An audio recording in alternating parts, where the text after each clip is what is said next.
இருக்கிற வேலைக்கு தொலைக்கிற அளவுக்காக தண்ணி வச்சிருக்கீங்க வீட்டுல. எல்லா ஊர்லயும் தூய்மை பணியாளர்கள் குப்பை தொட்டில இருந்து தண்ணி எடுக்கிறாங்கன்னு டெய்லி நியூஸ் வருது. அதுவும் 1/4 பவுன் 1/2 பவுன் இல்ல, 20 சவரம் 30 சவரம். என்னமோ தப்பா இருக்கு, எங்கேயோ இருக்குது.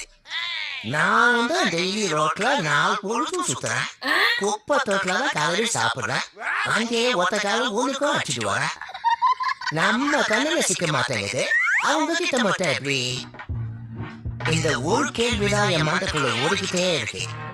எது என்னமோ இந்த கர்மத்துக்கு தான் நம்ம ஓனர் சேஃபா அவைகளை வச்சுக்கலாம் போல.